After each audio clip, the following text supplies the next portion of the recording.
أعمالنا من يهده الله فلا مضل له ومن يضلل فلا هادي له وأشهد أن لا إله إلا الله وحده لا شريك له وأشهد أن محمدا عبده ورسوله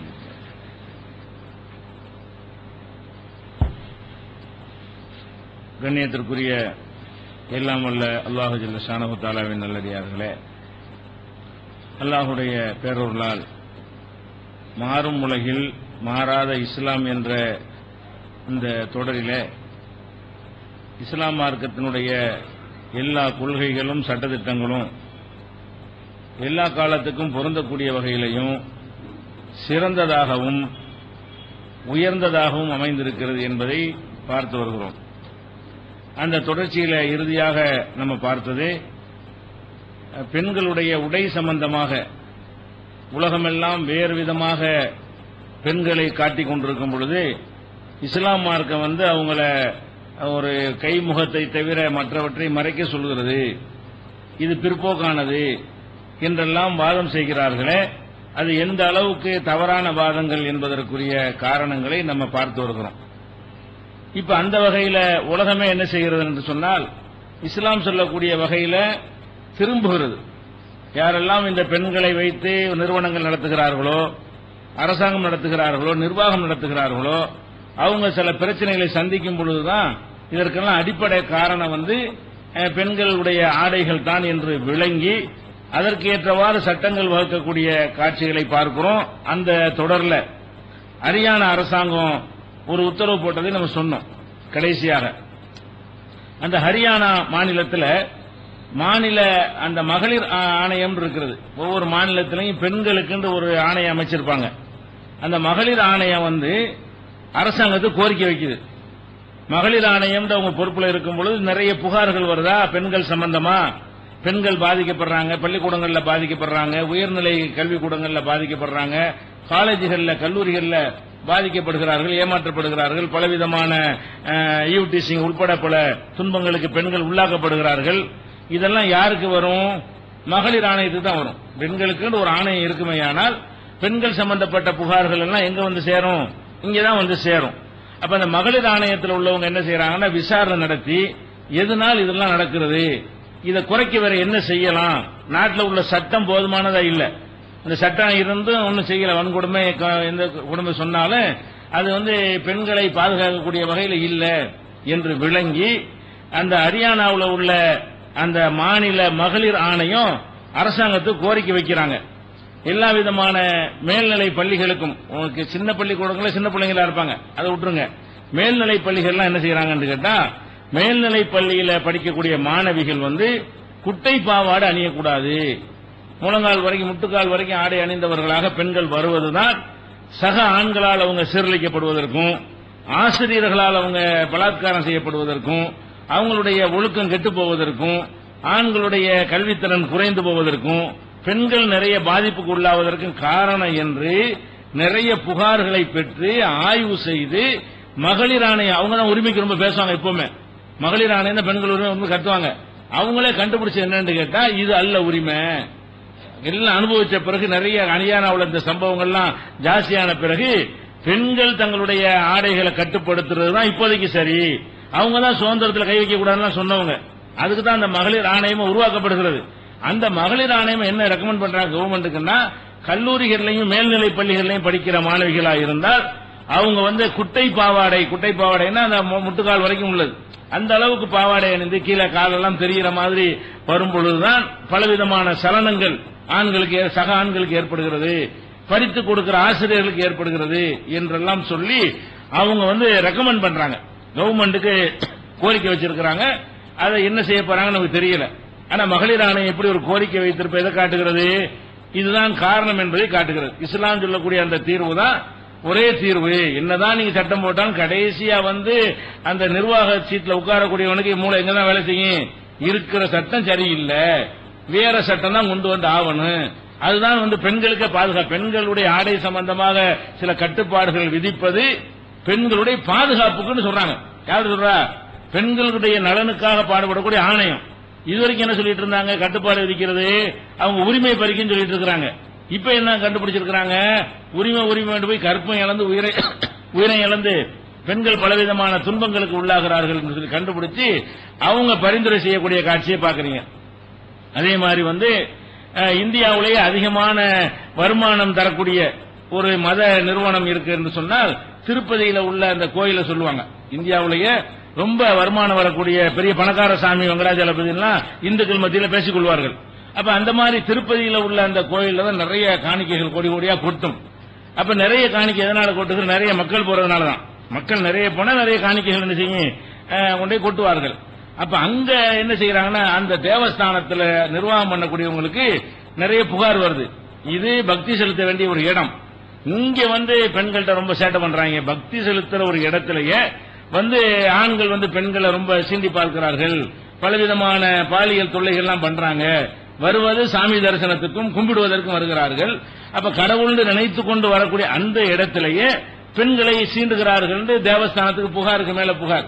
என்னங்க வெளியில தான் நடக்குதுன்னு பார்த்தா உள்ளுக்குள்ள வழிபாட்டு தரத்துக்கு உள்ள வந்து இந்த மாதிரிலாம் நடக்குதுங்க என்னன்னு சொல்லி நிறைய அவங்களுக்கு புகார்கள் வருகிறது.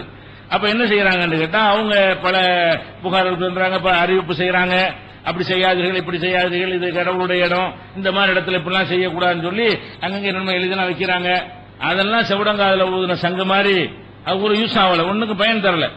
கடைசி என்ன பண்றாங்க நிர்வாகம்லாம், நம்ம வெளியில என்ன தொலைஞ்சிட்டு போறாங்க, நம்ம கையில இந்த நிர்வாகம் இருக்கு தேவஸ்தானம், இது உள்ளக்க ஒண்ணு நடக்கக்கூடாது. இதுல வந்துகிட்டு சில்மிசம் சேட்டைகள் இல்லாம ஓரளவுக்கு ஒழுக்கமா நடக்க வர்றவங்க கூட அதுல வந்து எதுக்கு வர்றான், சாமி முன்னாடி போறான், அந்த இடத்துல அவன் தடுமாறுறான்னு சொன்னா என்ன காரணம்? மற்ற இடத்துல தடுமாறுனா வேற, அவன் அந்த கடவுள் நினைச்சானே போறான், அவன் பார்வையில் எடுத்துட்டா கடவுள், நம்ம கடவுளோட இடத்துக்கு வந்திருக்கிறோம் அப்படின்னா அந்த இடத்துல வேற மாதிரியான சிந்தனைகள் பெரும்பாலும் வராது. அந்த மாதிரி அந்த மக்கள் அப்படி நம்பும் பொழுது வராது. ஆனா வர்றதை நடைமுறையில் பாக்குறோம், அந்த தேவஸ்தானம் பாக்குறது. அவங்க என்ன செய்யறாங்க ஆராய்ச்சி பண்ணி, இதுக்கு காரணம் என்னன்னு கேட்டா அந்த கோயிலுக்கு வர்ற பெண்களை ஒழுங்கா வர்றது இல்ல. நிறைய பெண்கள் ஒழுங்கா வந்துட்டாலும் சில பெண்கள் வந்து ரொம்ப கவர்ச்சியான ஆண்களை சுண்டி இழுக்கக்கூடிய வகையில அந்த டிரெஸ் அணிந்து கொண்டு வரும்பொழுது கூட்ட நெரிசல் ஏற்படுமா இல்லையா? சாதாரணமா அப்படி வந்தாலே அவங்களுக்கு பாதுகாப்பு இல்ல, ஆணு இடிச்சுக்கிட்டு போற மாதிரி கூட்ட தாறுமாறு அலமோதுற ஒரு இடத்துல இந்த மாதிரியான அவங்களுடைய ஆடைகளும் அப்படி இருக்குமையானால் அப்ப என்ன செய்யும்னா இருக்கிற சும்மா இருக்கிறவன என்ன செய்யும், வேற மாதிரி அவனுக்கு ஏதாவது தூண்டுதலை ஏற்படுத்தி விடும் என்று கண்டுபிடித்து இப்ப என்ட்ரன்ஸ்ல பிடிச்சு நிப்பாட்டி போடுறது.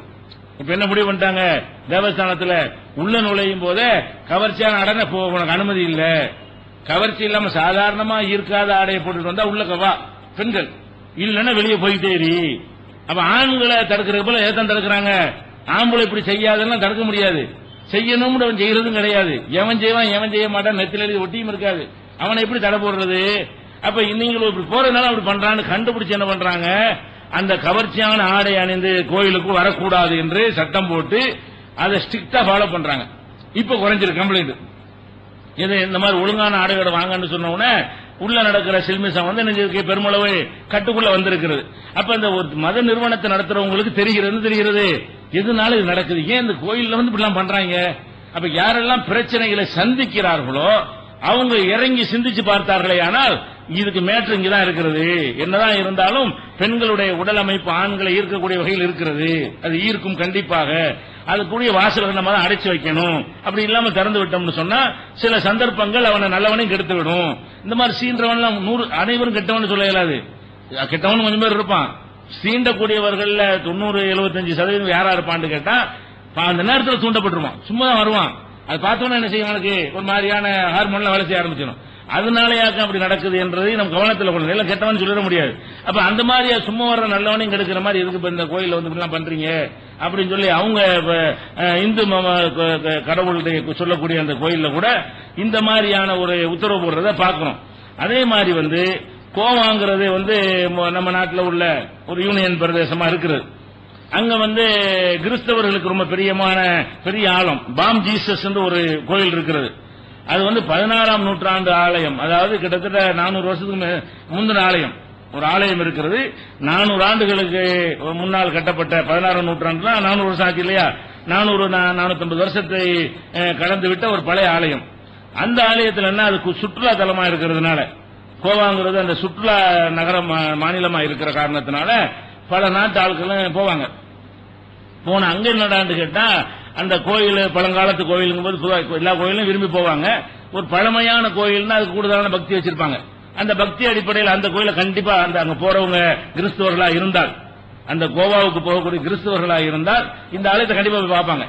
நம்ம பழங்காலத்து ஆலயம் இருக்குது அந்த மாதிரி நினைத்து கொண்டு அது முக்கியத்துவம் கொடுத்து என்ன செய்யறாங்க, அதுக்கு போறாங்க.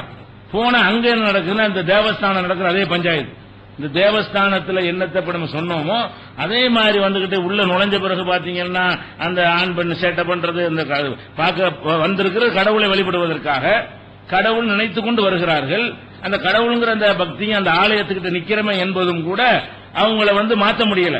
அவங்க ஆணாவும் பெண்ணாவும் காட்டி விடுகிறது உள்ளுக்குள்ள வந்த உடனே அந்த மாதிரி நடக்கிறது. என்னடான்னு சொல்லி இது அதிகமா போய் அது என்னடா உள்ள போய் முத்தமெல்லாம் கொடுக்க ஆரம்பிச்சிடும். அப்படிலாம் போயிடுது. ஓவரா எங்க போயிடுது, உள்ள கோயிலுக்கு உள்ள நுழைஞ்சிட்டு ஒரு நல்ல கபரிசான பொம்பளை கூட கட்டிப்பிடிச்சு முத்தம் பிடிக்கிறது. அவளும் அதை பெருசா நினைக்க மாட்டேன், பல நாட்டு ஆளுக்கு வர்றது தானே, இவன் அதை பெருசா நினைக்கிறது இல்லை. அந்த மாதிரியான டைப்ல எல்லாம் போன உடனே இது எல்லாரும் அந்த பாதிரிகள் எல்லாம் யோசனை பண்ணி என்னடா இது வெளியில தான் போட்டு கடற்கரையில் ஆட்டம் போடுறாங்க, நிர்வாணமா படுத்து கிடக்குறாங்கன்னு பார்த்தா உள்ளுக்குள்ள வழிபடுற இடத்துல இந்த மாதிரி ஆட்டம் போடுறாங்கன்னு சொல்லி அவங்க ஆலோசனை பண்ணி என்ன செய்யறாங்க, இதுக்கு ஒரு முடிவு கட்டி ஆகணும் என்று சொல்லி இதே மாதிரி போர்டெல்லாம் எழுதி வைக்கிறாங்க. இந்த மாதிரி ஆளுக்கு வரக்கூடாது, உடம்பு திறந்துட்டு வரக்கூடாது, ஈர்க்கக்கூடிய ஆடை அணிந்து என்ன செய்யக்கூடாது, வரக்கூடாது, நீச்சல் கூட வரக்கூடாது, அப்படி கடல்ல குளிச்சுட்டு அப்படி வர்றது, அந்த மாதிரியான உடைகளோடு என்ன செய்யக்கூடாது, வரக்கூடாதுன்னு சொல்லி என்னென்னமோ சரத்தெல்லாம் எழுதி போடுறாங்க. போர்டு மனுஷன் தடுக்கவா செய்யும், அது பாட்டுக்கு இருக்க மாட்டேன் வந்துட்டு இருக்கான். போர்டு தான் வச்சாங்களே தவிர அதனால எல்லாம் யாரையும் தடுக்கல. அவன் வர்றான், அதே மாதிரி தான் வர்றான். அப்புறம் என்ன பண்ணிட்டாங்கன்னு கேட்டா இப்ப ஒரு ரூலை போட்டாங்க. என்ன ரூல்னு கேட்டா, பெரிய அந்த காலத்துல சால்வை இருக்குல்ல, உடம்பையே போத்துற சால்வை, அதை வாசல்ல வச்சிருவாங்க.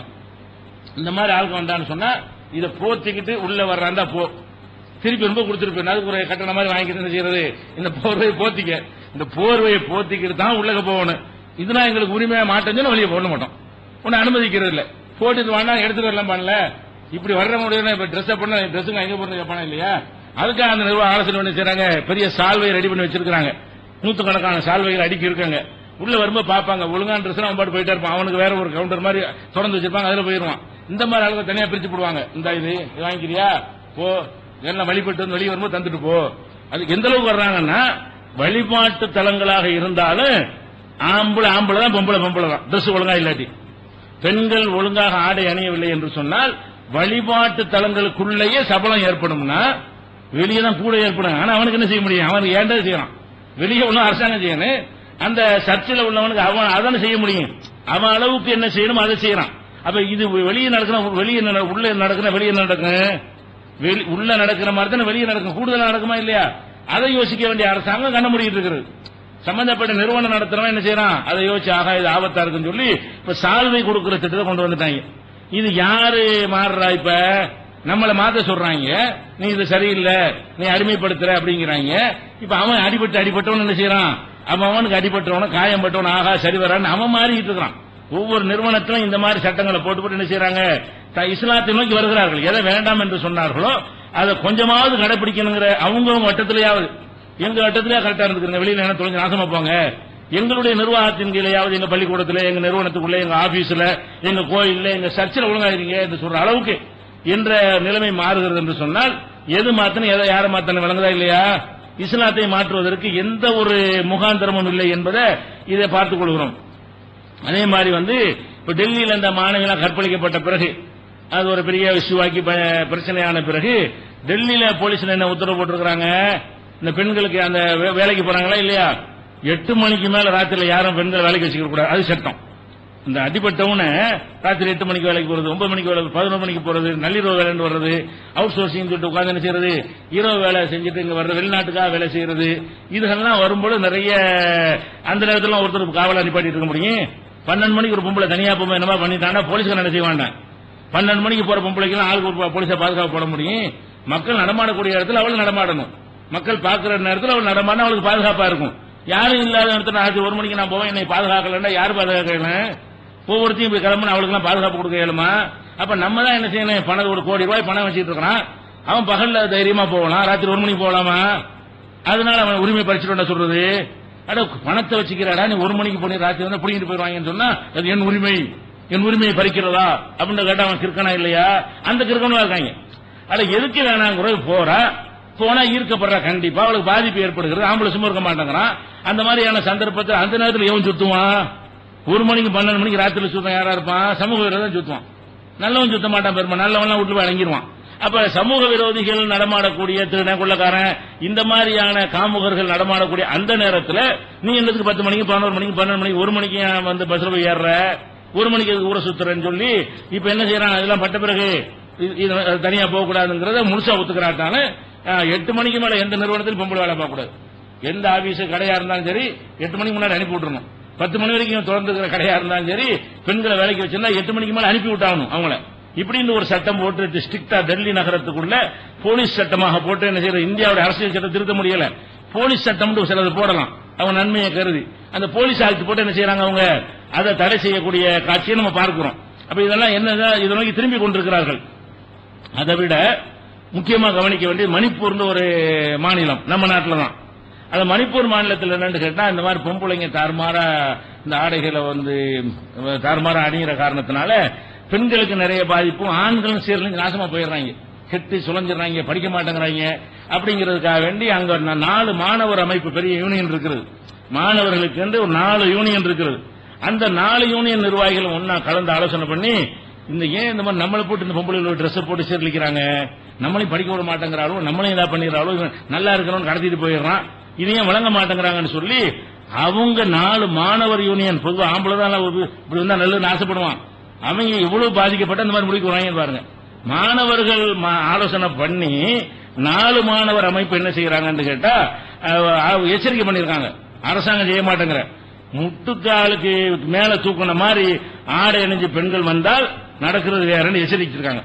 நாங்க என்னதான் பண்ணுவோம்னு சொல்லி இந்த மாதிரி பெண்கள் ஆடை அணிஞ்சு வருவாங்க, எங்களை சபலத்தை தூண்டுவாங்க, என்னதான் பண்ணிட்டானோ அவங்க ஜெயில வைப்பீங்க, இந்த மாதிரி இளைஞத்தை அடிப்பீங்க, எதுக்குள்ள தூண்டி விடுறீங்க எங்களை, மாணவனை படிக்க விடுங்கடான்னு சொல்லி யார் சொல்றா? 4 மாணவர் அமைப்புடைய தலைவர்கள் ஒன்னா கூடி யூனியன் கூடி அறிக்கை விடுறாங்க. அரசாங்கம் உடனே தடை செய்யணும், இல்லாட்டி கடுமையான விளைவு ஏற்படும், நாங்களே அதை பாத்துக்கிறோங்கிற துணியில மாணவர் அமைப்பு சொல்ற அளவுக்கு அந்த பாதிப்பு அவ்வளவு கூட அந்த மாநிலத்தில். இப்படி தினசரி ஒண்ணு நடக்கும் பொழுது அந்த பொண்ணை கடத்திட்டு போயிட்டா என்ன செய்வாங்க? அந்த பையன் இழுத்து அடிப்பாங்களா இல்லையா? ஒரு பொண்ணை கடத்திட்டு போயிட்டான்னு செய்து வச்சுன்னு சொன்னா அந்த பொண்ணுடைய குடும்பத்தார் என்ன செய்வாங்க? அந்த பையனுடைய அப்பா ஆத்தா எல்லாத்தையும் எடுத்து போட்டு ரோட்ல போய் அடிப்பாங்க.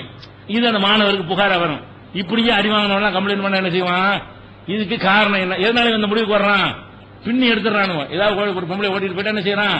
மாணவியை கடத்திட்டு போயிடுறான்ல. அப்ப அவங்க அடிக்கிட்டு எல்லாம் வாங்கிட்டு என்னங்களா மாணவர் சங்கம் வச்சுக்கிறீங்க, எங்களை காப்பாத்தலையே, இது காப்பாத்தணுமா அப்படின்னு கம்ப்ளைண்ட் எங்க வரு? எவன்லாம் பிரச்சனை சந்திக்கிறானோ அவன் தான் முடிவு பார்த்து சொல்ல வர்றான். இவன்ட்ட வந்து கம்ப்ளைண்டா குவியுது, என்ன அடிச்சு விட்டாங்க, உடனே எதுக்கு அடிச்சாங்க, இன்னும் கூட்டிட்டு போன அடிச்சுட்டாங்க, அதுக்கு அடிக்கத்தானே செய்வான். அப்ப எல்லாம் யோசிக்கிறான், இதுக்கு வந்து மேட்ரு வந்து வேறையா இருக்குது, இதுக்கு வந்து அடிப்படையை சரி பண்ணா தான் இது தீர்வு கிடைக்கும் சொல்லி அவன் என்ன பண்ணிட்டான், இனிமே நீங்க இந்த மாதிரி வந்தீங்கன்னா நல்லா இருக்காது, நீங்களும் வந்து எங்களை தூண்டுவீங்க, அப்புறம் எங்களை போய் அடிப்பீங்களா? பெண்களை நோக்கி அவன் கேட்கறான், நீங்க தானே எங்களை தூண்டுறீங்க, இந்த மாதிரி வித்தியாசமா ஆடை அணிஞ்சிட்டு வர்றீங்க, என்னென்ன வாசகம்லாம் போட்டு கூப்பிடுற மாதிரி வாசகம்லாம் போட்டிருக்காங்க. பெண்களோட ஆடையை பாத்தீங்கன்னா எப்படி இருக்கிறது? நான் ஆம்பளை வந்து வா என்னை கூப்பிடுன்னு சொன்னா எப்படி அந்த அர்த்தத்தில் இங்கிலீஷ்ல போட்டு என்ன செய்யறது? பல மாதிரி டச் மீ கிஸ் மீன்லாம் போட்டிருக்கிறது. என்னை டச் பண்ணுண்டா டச் பண்ண தானே செய்வான். நீ பனியன்ல போட்டு டச் மீன் போட்டீங்கன்னா அவன் டச் பண்ணா இப்படி சட்டைக்கு வர்றது? கிஸ் மீன் போட்டிருக்கிற என்ன அர்த்தம்? பனியன் ஸ்டைலா இருக்கு நீ போட்டுக்கிற, அதை படிச்சு என்ன செய்யறான்? கூப்பிடறான், என்ன பண்ண இல்லையா? அப்ப அதான் அர்த்தங்கிற. இந்த மாதிரி ட்ரெஸ்ஸுங்க, இது மாதிரிலாம் வந்தா ஆம்பளை பாதிக்க மாட்டாங்க. இதுதான் ட்ரெஸ் ஒழுங்கா, இது நாகரிகமா, இதெல்லாம் தப்புன்னு சொன்னா எங்களை மாத்தணுங்கிற, நாங்க கற்காலத்தில் இருக்கிறோமா, நீங்க கற்காலத்தில் இருக்கிறியா? அப்ப அந்த மாதிரியான ஒரு அடிப்படையில் மாணவர்கள் கோரிக்கை சொல்ற அளவுக்கு நிலைமை வந்து என்ன செய்யறது? விபரீதமா இருக்குது. எந்த அளவுக்கு கொண்டு கேட்டா, பம்பாயில பிஜேபி ஒரு கவுன்சிலர், பம்பாய் மாநகராட்சியில் பிஜேபி என்ன செய்ய ஒரு வார்டு மெம்பரா இருக்கிறோம் அம்மா, அது என்ன செய்யணும்? அது ஒரு புதுமையான போராட்டம் பண்ணுது. என்ன ஏண்டது தானே செய்ய முடியும்? அதுக்கு ஏண்டது என்ன? இந்த ஜவுளி கடையில் பொம்மை வச்சிருப்பானுங்க, பொம்மை வச்சு என்ன செய்யறான்? பொம்பளை பொம்மையை வச்சு அவன் ஜட்டி விற்கிறதா என்ன செய்வான்? அந்த பொம்பளை பொம்மைக்கு ஜட்டியை மட்டும் மாட்டி விட்டுருவான். வழங்குதா? பொம்பளைக்கு ஒரு பிராவை மட்டும் மாட்டி விட்டுருவான். இந்த மாதிரி பொம்மைகளை வச்சு அந்த இறுக்கமான ஆடைகளை போட்டு அந்த லெகின்ஸ் என்ன ஆடை இருக்கோ அதெல்லாம் போட்டு ரோட்ல நிப்பாட்டி வைக்கிறாங்க, கண்ணாடி கேஸ் எல்லாம் வச்சிருக்காங்க. இதுக்கு எதிராக அந்த பொம்பளை என்ன செய்யுது? இந்த மாதிரி நீங்க பெண்களை காட்டுகிறீர்கள், இது ஆண்களை பாதிக்கிறது, இந்த ஒடுக்கேடுகள் இதான் காரணம். இந்த பொம்பளையில கண்டிக்க துப்பு இல்ல, பொம்மையை தான் கண்டிக்கிறான். இந்த போராட்டம் இருக்கிற இடத்துல நடத்துறாங்க. இந்த மாதிரி நீ பொம்மையை வச்சிருக்கிறியான்னு கேட்கிற வாஸ்தவம் தான். பொம்மையை பார்த்தாலும் அப்படி சலப்பா படத்தான் செய்வான். நிஜமா நடந்துகிட்டு இருக்கு நாட்டில். அதை எதிர்த்து எல்லாம் சேர்ந்து விளக்கமா தூக்கிடுவாங்க. என்ன செய்யறா? அதை சொல்லாம இந்த மாதிரி பொம்பளையில பொம்மையாக்கலாம். அவன் இருக்கிறது பொம்மையாக்கி இருக்கிறான், நாட்டில் நடக்கிறத பொம்மையாக்கி இருக்கிறான். அதுவும் தப்பு, இதுவும் தப்பு விஷயம். எது ஃபர்ஸ்ட் தப்பு? நீ அப்படிலாம் நடக்க போய் தானே பொம்மையாக்கி காட்டுறான். இந்த மாதிரி போட்டு ரோட்ல போற பாக்குறான், இந்த மாதிரி போட்டா இது நல்லா இருக்கு, இதை போட்டு காட்டுறான். அவனு ரெண்டாவது குற்றவாளி தானே. ஃபர்ஸ்ட் குற்றவாளி யாரு? நடக்கக்கூடிய பெண்கள் தான். அப்ப இந்த பிஜேபி பொம்மைக்கு என்ன செய்ய முடியல? கவுன்சிலருக்கு அதை எதிர்த்து ஒண்ணும் செய்ய முடியல. பொம்மைக்கு பொம்மையை போராட்டம் பண்ணுவான் நமக்கு எதிரா.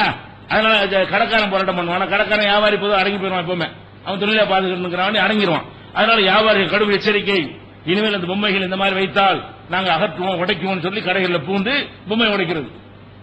ரொம்ப பேர் தட்டி பண்ணி செய்யறது. இந்த மாதிரி ஆபாசமா டிரெஸ் போட்டுக்கிற பொம்மைகள் எல்லாம் உடைக்கிறது. பொம்மையை உடைக்கிற நீ வந்து ஆலயம் உடைக்கணுமா இல்லை? தடுத்துமா இல்லையா? தட்டினா சீரழி இல்லாம இருக்குமா இல்லையா?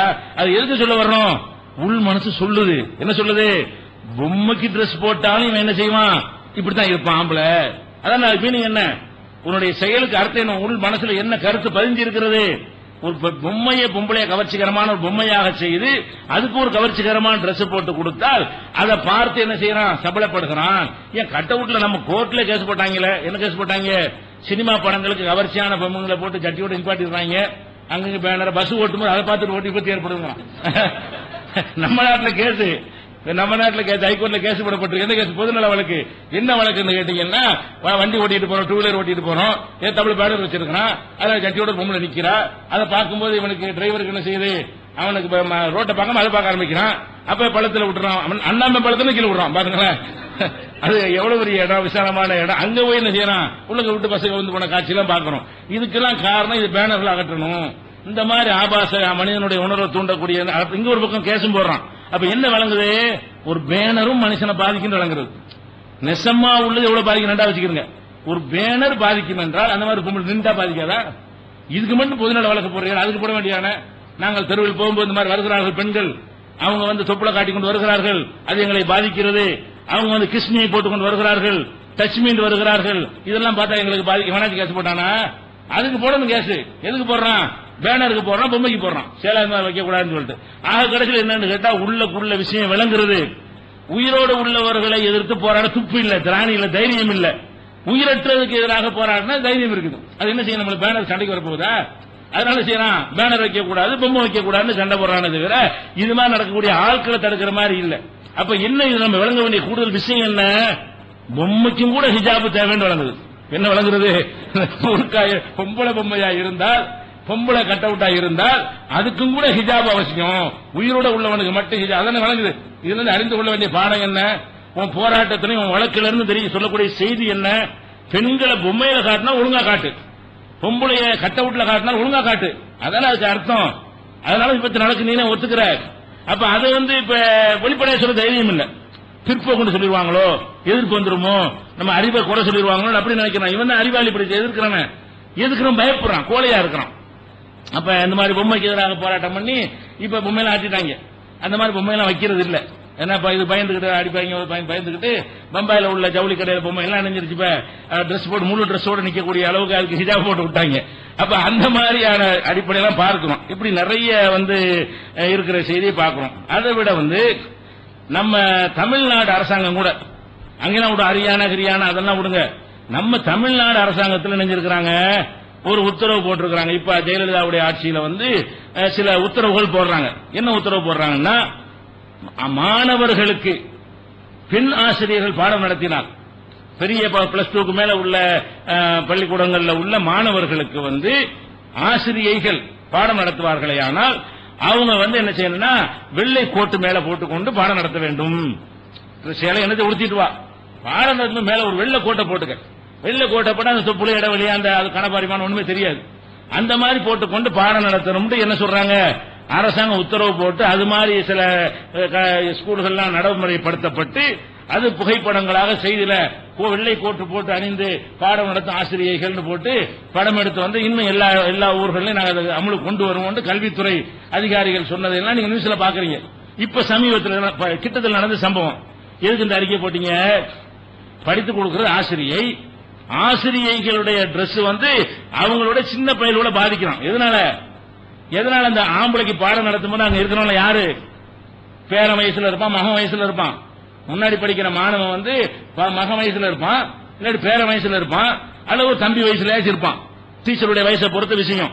அந்த மாதிரியான ஒரு நேரத்தில் கூட இந்த ஆசிரியர்கள் நடத்தக்கூடிய அந்த பாடம் நடத்தும் போது அவங்க கூடிய அங்க அசைவுகளும் அவங்களுடைய அலங்காரங்களையும் பார்த்துவிட்டு மாணவன் சபலப்படுகிறான். சபலப்பட்டு என்ன செய்யறான், 21 மாணவன் வந்து 35 வயசு டீச்சர் கூட்டிட்டு போயிட்டான்ல பேப்பர்ல செய்தி வருது.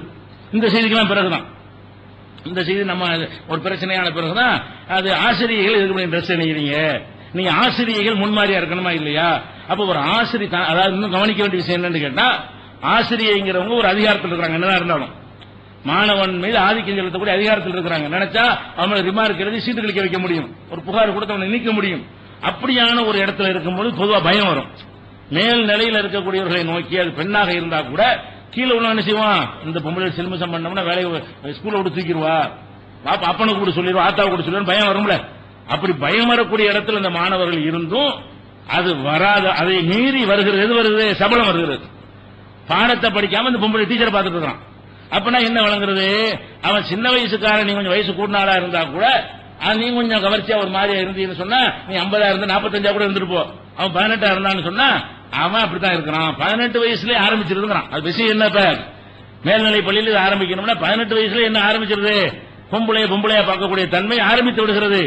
அப்ப அந்த மாதிரியா இருக்கிறார்கள் என்பதற்காக வேண்டி ஆசிரியர்கள் வந்து இந்த மாதிரி டிரெஸ் அணியணும் அரசாங்கம் உத்தரவு அவசியம் என்ன? எதனால் இந்த மாதிரி நடக்கிறது அதை நம்ம பார்க்கிறோம். அதே மாதிரி வந்து ஆசிரியர்கள் என்ன செய்யறாங்க இல்லையா, வகுப்பறைகள்ல வந்து நாகரிகமா உடை அணியணும் ஆர்டர் போட்டுறாங்க. இது ஜூன் மாசம், இப்ப ஜூன்ல போட்டது, இந்த மாசம் ஜூன்ல தான் நினைச்சிருக்காங்க, இந்த வருஷம் இந்த ஆர்டர் போட்டிருக்கிறாங்க.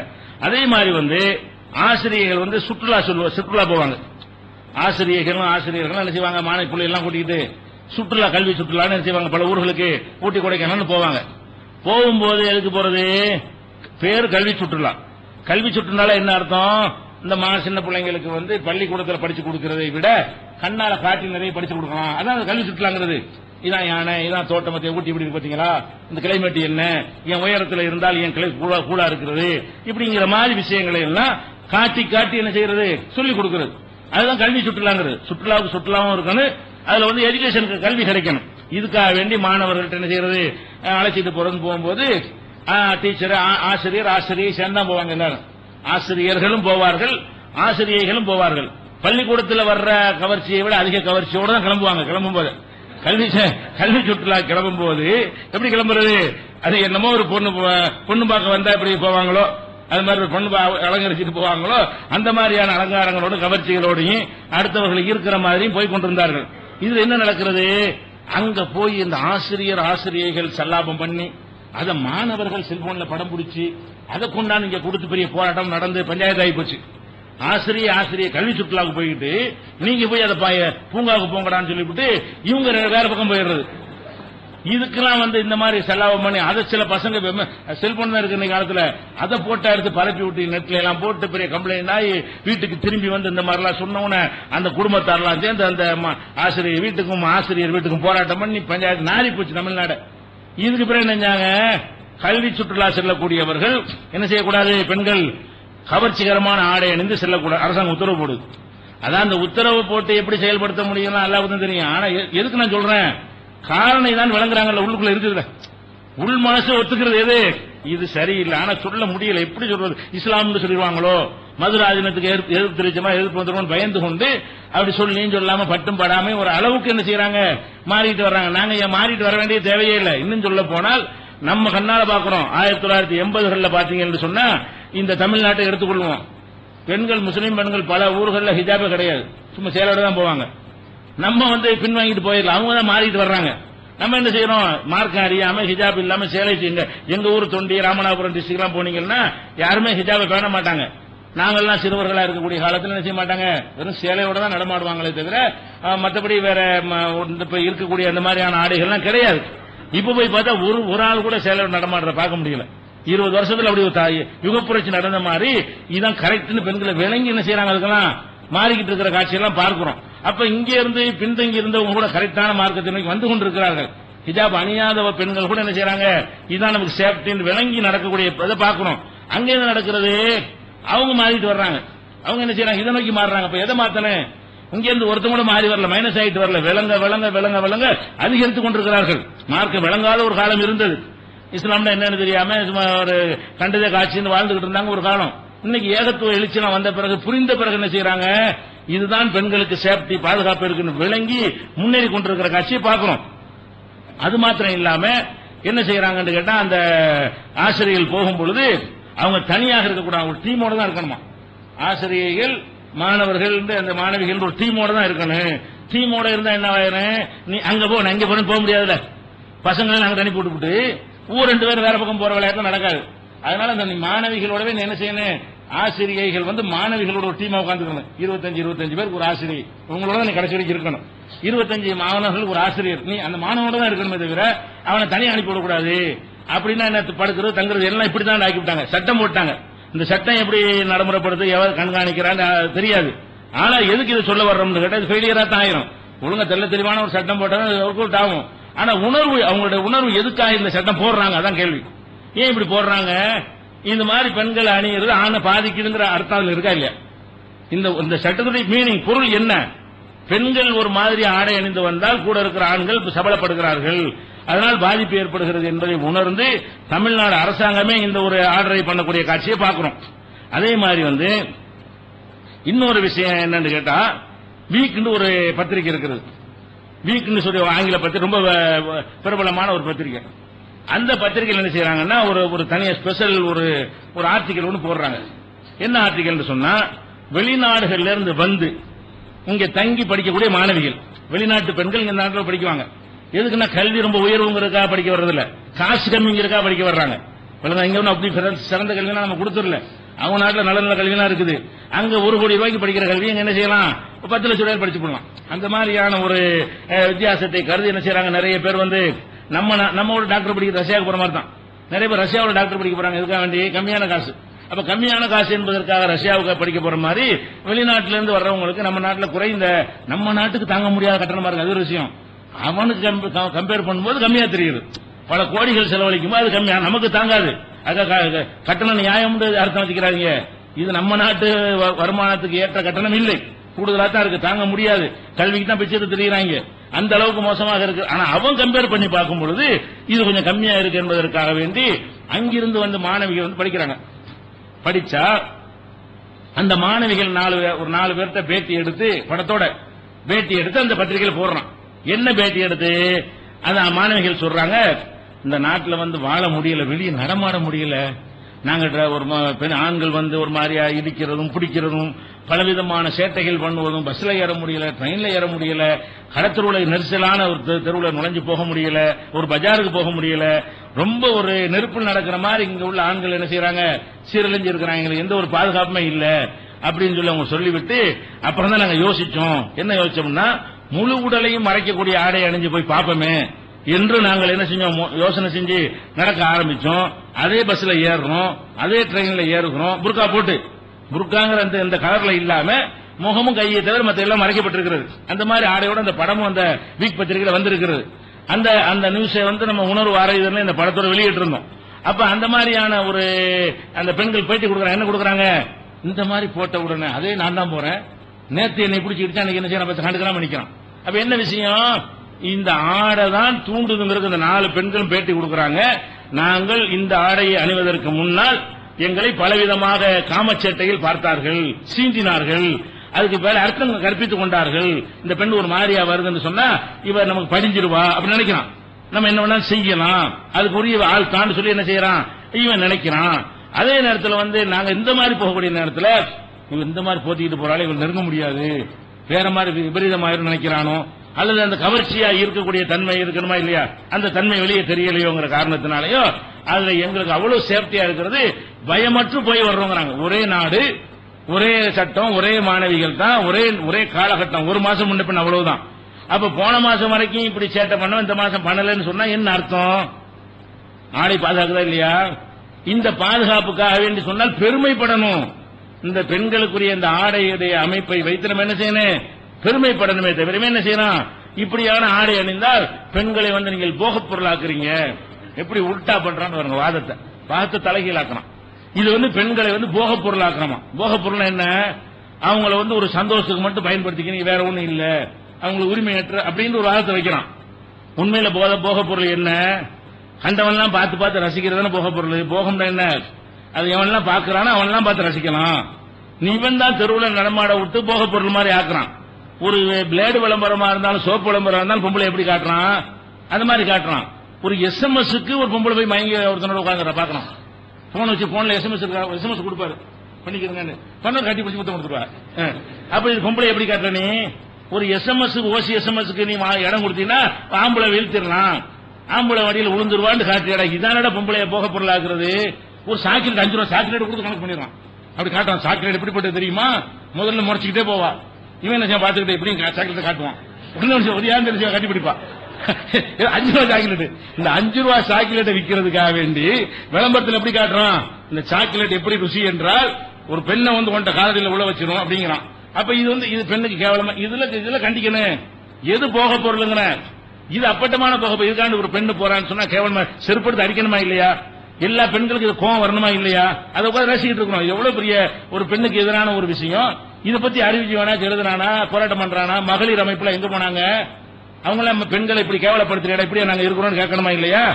இப்படி பெண்களை ரொம்ப அவமானப்படுத்தக்கூடிய வகையில் என்ன செய்யறது? அளவுல ஒருத்தன் வருவான், ஒரு பேஸ்ட் யூஸ் பண்ணிருப்பான் போல இருக்கு. இந்த ஹூண்டு அந்த வாடை எங்க இருக்குது? எங்க இருக்கிற பொம்பளைக்கு தெரியுது. அப்படி அந்த வாடையை நினைச்சு இப்படி வந்து என்ன செய்யறா? அவன் ஒழிச்சு போயிருக்கான். இது என்னடா பண்றீங்க?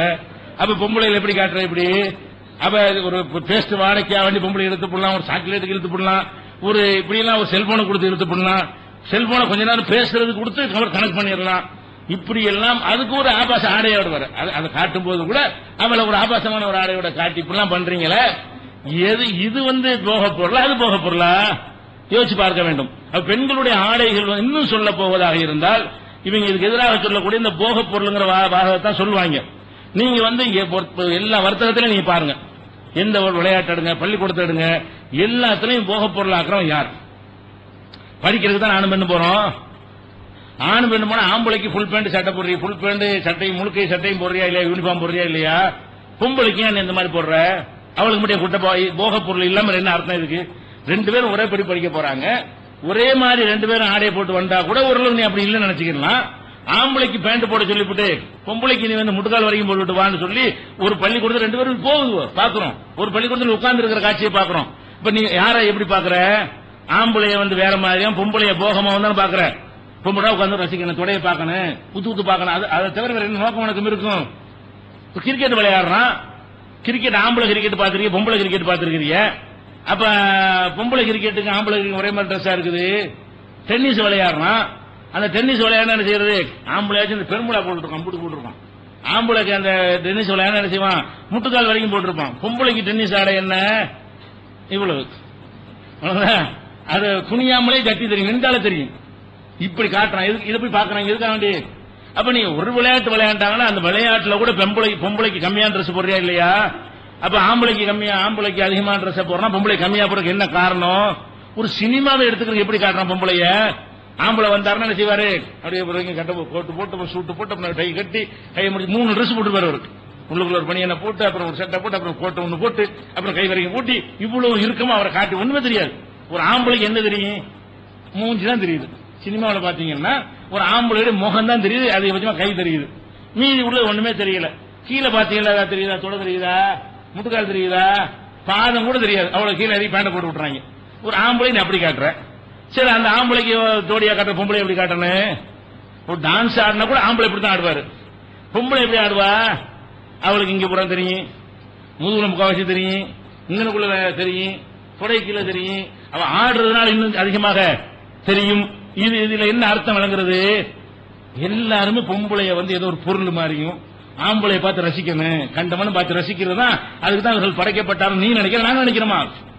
நாங்கள் எப்படி நினைக்கிறோம்?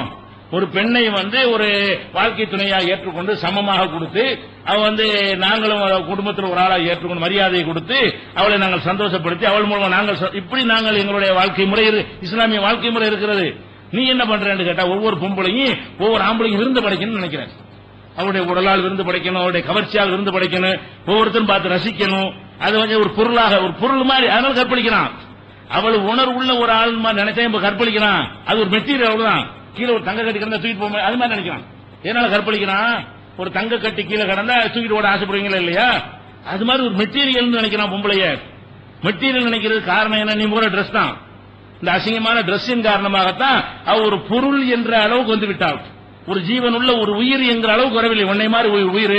நீ சமத்துவம் பேசுற, இதான் சமத்துவம். அவங்களுக்கு முறையான ஆடை அணிவதுதான் சமத்துவம். மனுஷியா பார்க்கிறோம். முறையாக ஆடை அணியும் போது என்ன செய்யறோம்? அவளை மனுஷியாக பார்க்கிறோம் என்பதை பார்க்கிறீங்க. அதே மாதிரி வந்து இன்னைக்கு வந்து அரசியல்வாதி தலைவர்கள் எல்லாத்தையும் எடுத்துக்கிறங்க. எல்லாரும் எப்படி ட்ரெஸ் போட்டிருக்காங்க? நம்ம முதல்வர், முன்னாள் முதல்வர் கருணாநிதி எப்படி ட்ரெஸ் போட்டிருக்காரு? தொப்புள் தெரியுதா? தொட தெரியுதா அவருக்கு? இதெல்லாம் முழுசா ட்ரெஸ் போட்டு அவர் முதலமைச்சராக இருக்க முடிஞ்சா இல்லையா? ட்ரெஸ்ஸுக்கு இதுக்கு என்ன சம்பந்தம்? ட்ரெஸ்ஸை குறைச்சாதான் முன்னேற முடியுமா? முன்னேற்றத்துக்கு அளவுகளை கேட்டா முன்னேற்றத்துக்கு அளவுகளுங்கிறான். ட்ரெஸ்ஸை வந்து இந்த மாதிரி குறைச்சா முன்னேறலாமா? அப்ப இந்த முன்னேறதுக்காக வேண்டியவர் அப்படிதான் செஞ்சாரா முன்னாள் முதல்வர்? நம்ம பிரதமர் இருக்காரு, அவருக்கு என்ன தெரியுது பாத்தீங்கன்னா, அவர் தலை கூட தெரிய மாட்டேங்குது. மத்தவன் இது வரைக்கும் இருக்கிறான், தலையும் சேர்த்து தலப்பா கட்டி என்ன செய்யறாரு? அவர்கிட்ட பாதி முகம் தான் தெரியும், முழு முகம் கூட தெரியல அவருக்கு. பாதி முகத்தை மட்டும் காட்டிக்கிட்டு நாட்டுக்கு பிரதமரா இருக்காரு, உலகம் முறை சுத்திட்டு வர்றாரு. இந்த நாட்டு ஆள முடியுதா இல்லையா? அப்ப ஆடையினால என்னத்தை காட்டிட்டாரு அவரு? பிரதமர்கிட்ட என்னத்தை பார்த்து எல்லாம் ஓட்டு போட்டாங்க? ஒண்ணும் கிடையாது. அப்ப அவ்வளவு வேணாம். நம்ம முதல்வராக இப்ப இருக்கிற ஜெயலலிதா அவருடைய ஆடை எப்படி சபையில் வரும், எப்படி இருக்கிறது? அவங்களுக்கு முகம் கையை தவிர ஏதாவது தெரியுதா? முகம் தெரியுது, கை மத்தால மறைச்சவங்களா தான் வர்றாங்க. நல்லா இறுக்கி போத்திக்கிட்டு பெரிய அளவில் அதுக்கு தனியாக தயாரிச்சு ஒரு கோட்டு மாதிரி ஒரு துணியான மாதிரி உள்ளுக்குள்ள ட்ரெஸ்ஸையும் போட்டு மேலே அந்த மாதிரி போத்துக்கொண்டு என்ன செய்யறாங்க? வந்து பாத்தீங்கன்னாலேய வேற மாதிரியான ஒரு தோற்றம் வராத அளவுக்கு சபைக்கு வர்றாங்களா இல்லையா? இந்த அரசியல் வர சினிமாவில் இருக்கும் எப்படி வேணா இருந்தாலும் இன்னைக்கு நம்ம ஒரு முதல்வர் இருக்கிறோம், இது கண்ணியம், இதுக்கு ஒரு கண்ணியம் இருக்கிறது, இதுக்கு ஒரு ஆடையத்தான் நம்ம அணியணும், இல்லன்னா நல்லா இருக்கா நினைச்சு அவங்க இருக்கிறாங்களா இல்லையா? இது வந்து அவங்க ஆடையை குறைவாக அணிந்து ஆடிக்கொண்டிருந்த காலத்தில் முதலமைச்சராக முடியல. இன்னைக்கு நிறைவான ஆடை அணிந்து முதலமைச்சராக இருந்து சிறப்பாக செயல்படுறது காரணம் என்ன? இது எப்படி தடையா இருந்துச்சா? அந்த டிரெஸ் தடையா இருந்துச்சா? அப்ப இது கேட்டு இந்த மாதிரி அணிஞ்சா பிற்போக்கு எது பிற்போக்கு? அப்ப குறைஞ்சபட்சம் ஆம்பளை மாதிரி பொம்பளை அணின்னு சொல்லணுமா இல்லையா? அப்ப ஏன் கம்மியாக்குறீங்க? ஆண்கள் அணியரோடு பெண்களுக்கு ஆடையை குறைக்கிறீங்க. எல்லா துறையிலையும் விளையாட்டு, படிப்பு, அலுவலகம் எதை எடுத்துக்கொண்டாலும் ஆம்பளைக்கு எவ்வளவு தெரியும் அளந்து பாருங்க. சென்டிமீட்டர் கணக்கு அளந்து இவனுக்கு வெளியே தெரிகிற பகுதி என்னன்னு அளங்க. பொம்பளைக்கு அளந்து பாருங்க, இதுலயும் அளந்துங்க, இங்கே அளங்க, இவ்வளவு தெரியும், முதுகு அளந்து பாருங்க. முதுகுல சட்டையா இருக்கா, கோடு கோடா தான் இருக்கும். அதெல்லாம் சேர்த்து கணக்கு பண்ணி அளந்தீங்கன்னா கிட்டத்தட்ட ஒரு 25% வெளியே தெரியுது. ஆம்பளைக்கு ஒண்ணுமே தெரிய மாட்டேங்குது, 1% தெரிய மாட்டேங்குது. தலையும் கையையும் கழிச்சிட்டு பாத்தீங்கன்னா ஒரு ஒண்ணுமே தெரிய மாட்டேங்கிறது. அப்ப அந்த மாதிரி இருக்கிற ஒரு நேரத்தில் பெண்களை இந்த மாதிரி காட்டுவதில் என்ன உங்களுக்கு சுகம்? பார்த்து ரசிக்கிறது உங்களுக்கு என்ன ஒரு வக்கர புத்தி? வேற என்னத்துக்காக குரல் கொடுக்குறீங்க? அவங்க ஒரு மனுஷியாக இருந்து உணர்வோடு இருந்து வீட்டில் போய் சந்தோஷமா இருந்துட்டு போறாங்களே. இப்படியான ஒரு அர்த்தத்தில் இஸ்லாம் வந்து அழகான சித்தாந்தத்தை சொன்னா இதை போய் பிற்போக்கு என்று சொல்லக்கூடிய காட்சியை பார்க்கிறோம். இன்னும் சொல்ல போனா அவங்களுடைய மனசாட்சிக்குள்ளே எல்லாமே அடங்கியிருக்கு. மனசாட்சி சொல்லுகிறது, ஒருத்தருடைய மனசாட்சி. நம்ம தெருக்கல்ல வந்து என்ன செய்வாங்க, போஸ்டர் எல்லாம் போடுவாங்க, ஆபாசமா பெண்கள் நடிகையெல்லாம் போடுவாங்க. அதுக்கு என்ன செய்ய, மகளிர் அமைப்புகள் எல்லாம் போய் தார் இருக்குல்ல, தாரை எடுத்துக்கிட்டு தார் பூசி அழிக்கிறாங்க. எதை? பொம்பளைய கம்மியான டிரெஸ்ஸோட காட்டிட்டான்ல அந்த போஸ்டர்களை வந்து பெண்களை கேவலப்படுத்துது அப்படின்னு அழிக்கிறாங்க. அப்ப என்ன நீ சொல்ல வந்த? நீ தானே சொன்ன ஆடை கட்டுப்பாடு இருக்கக்கூடாது. நீ தானே ஒரு நாள் பேசிட்டு இருந்த. என்ன பேசிட்டு இருந்த? எங்களுக்கு இவ்வளவு ஆடை போடணும், அவ்வளவு ஆடணும். நீங்க யார் தீர்மானிக்கிறதுக்கு? எங்க இஷ்டப்படி ஆடை போடுவோம், ஆடையை குறைக்கிறது தான் சுதந்திரம் என்று பேசிக் கொண்டிருந்தீர்களே, அந்த சுதந்திரத்தை நம்ம செஞ்சிருக்கிறாங்க. அடிக நீ சொன்ன சுதந்திரத்தை செஞ்சிருக்கிறா, நீ என்ன அப்படி கம்மியா போட எனக்கு இதான் பிடிக்கும் அதே அழிக்கிறீங்க. உள்மனு சொல்லுது, ஆம்பளை வேற பொம்பளை வேற. அவங்க மாதரணிக்கே என்ன செய்கிறது? உள்மனு சொல்லுகிறது, பொம்பளை இந்த மாதிரி காட்டுவது வந்து ஜீரணிக்க முடியல, இது ஆண்களை பாதிக்குது என்று சொல்லி வழங்குறாங்களா இல்லையா? அப்ப எந்த வகையில் நீங்கள் பார்த்தாலும் சரி, பெண்கள் வந்து அவங்களுடைய கைமுகத்தை தவிர மற்றதை வெளியே காட்ட வேண்டிய எந்த ஒரு அவசியம் கிடையாது. காட்டினால் அதனுடைய விலை ஒன்றை பல பார்க்கிறோம். அவங்களுடைய கற்புக்கு, அவங்களுடைய உயிருக்கு, ஆண்களுடைய ஆண்மைக்கு, ஆண்களுடைய ஒழுக்கத்திற்கு, சமூகத்தில் எல்லாத்தையும் அது பாதி. திருட்டு கூட சொன்ன அந்த மைசூர் கமிஷனர் சொன்ன மாதிரி செயின் திருட்டு வரைக்கும் கூட என்ன செய்ய பாரதூரமான விளைவுகளை ஏற்படுத்துவதை பார்க்கிறோம். அப்ப இதையெல்லாம் பார்க்கக்கூடிய நேரத்தில் இந்த இஸ்லாம் என்பது மாறுவதற்குரிய அம்சம் ஒண்ணுமே கிடையாது. அவங்க தான் மாத்துறதுக்குரியதாக இருக்கிறது. அல்லாஹ் ரப்பல் ஆலமீன் அழகா சொல்லி காட்டுறாங்க. எதுக்குன்னா ராலிக்க அதுனா யூரஃபுன பலா யூதைன, பெண்கள் இவ்வாறு ஆடை அணிந்து கொள்ள எதற்கு என்று கேட்டால் அல்லாஹ் சொல்றான், அதுனா யூரஃபுன ஒழுக்கமான ஆட்கள் என்று அறிந்து பலா யூதைன ஆண்களால் தொல்லைப்படுத்தப்படாமல் இருப்பதற்கு இதுதான் சிறந்த வழி நல்லா சொல்லி காட்டுறான். இந்த வாசகத்தை இந்த 3 நாள சொன்ன விஷயத்தை ஒரு வரியில் அல்ல சொல்றோம். எதற்காக இந்த கட்டுப்பாடு என்றால் ذَلِكَ أَدْنَىٰ أَن يُعْرَفْنَ நல்ல பெண்கள் என்று அறியப்பட்டு பல யூதைன அவர்கள் துன்பத்திற்கு ஈவ்டீசிங் போன்ற கற்பழிப்பு போன்ற துன்பத்திற்கு ஆளாக கூடாது என்பதற்காக வேண்டி இதுதான் ஏற்ற வழி என்று அல்லாஹ் என்ன செய்றான் காரணத்தை சொல்லி காட்டுகிறான் 33வது அத்தியாயத்தில் 59வது வசனத்தில் சொல்லி காட்டுகிறான். அப்ப இந்த மாதிரியான ஒரு அடிப்படையை பார்க்கும் பொழுது இஸ்லாம் சொல்லக்கூடிய இந்த வழிமுறை தான் சரி என்பதை நம்ம வழங்கிக் கொள்கிறோம். அடுத்ததாக இந்த ஆடை விஷயத்துக்குள்ள போதும், இது சம்பந்தமான நூல்கள் எழுதியிருக்கிறோம், பல நிகழ்ச்சிகளில் தெளிவாக சொல்லி இருக்கணும், அது கூடுதலாக தெரிந்து கொள்ளுங்கள், நிறைய விஷயங்களை சொல்ல வேண்டி இருக்கிறது. அடுத்ததாக இவர்கள் எடுத்து வைக்கிற இன்னொரு வாதம், இப்ப சமீப காலத்தில் பரபரப்பா பேசப்படுற வாதம் என்னன்னு கேட்டா இதே பெண்கள் டாபிக் தான். பெண்கள் முஸ்லிம் சமுதாயத்தில் தலாக் நினைச்சாங்க, தலாக் விட்டுட்டு போயிடுறாங்க. தலாக் சொல்லி என்ன செய்யறான், போன்ல தலாக் விடுறான், எஸ்எம்எஸ்ல தலாக் விடுறான், போஸ்ட் கார்டுல தலாக் விடுறான். தலாக் என்று விட்டு விட்டு இந்த பெண்களுக்கு எந்த விதமான பாதுகாப்பும் கிடையாது, எந்த விதமான ஜீவனாம்ச தொகை அவங்களுக்கு கிடைக்கிறது கிடையாது, அவங்களுடைய வாழ்க்கை இருந்து போய் விடுகிறது. இந்த மாதிரியான அடிப்படையில் பெண்களை விவாகரத்து செய்வதை இஸ்லாம் லேசாக்கி வச்சிருக்கிறது. இதன் காரணமாக ரொம்ப பெண்கள் ரொம்ப பாதிக்கப்பட்டிருக்கிறார்கள் என்று ஒரு விமர்சனத்தை என்ன செய்யறாங்க, பரவலாக சொல்லிக் கொண்டிருக்கிறார்கள். இதுல முற்போக்கு வேஷம் போட்ட சில முஸ்லீம்களை விழுந்து என்ன செய்யறாங்க, ஆமா இதன் விவாகரத்து பண்ணுவது அப்படியே கொடுமையா இருக்கிறது என்றெல்லாம் சொல்லக்கூடிய காட்சியை பாக்குறீங்க. அதனால விவாகரத்து சம்பந்தமாக முதல்ல இஸ்லாம் சொல்ற சட்டம் என்னன்னு நீங்க தெரிஞ்சு வைத்துக் கொள்ள வேண்டும்.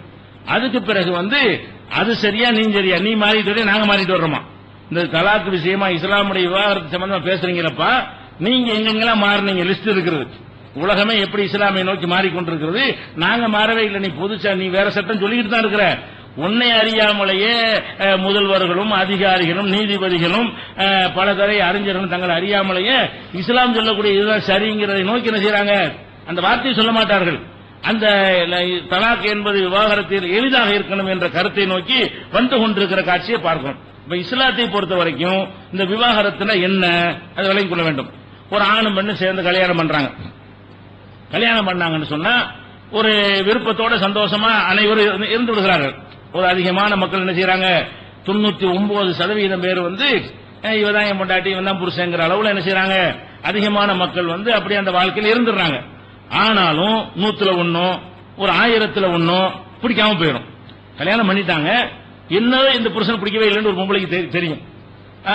அது மாதிரி பொண்டாட்டி பிடிக்கலன்னு ஒருத்தங்க தோணுனா என்ன செய்யறது, இப்ப ஆணுக்கு பெண்ணை பிடிக்கலன்னு வைங்க, பிடிக்காம போனது பல காரணங்கள் இருக்கலாம்.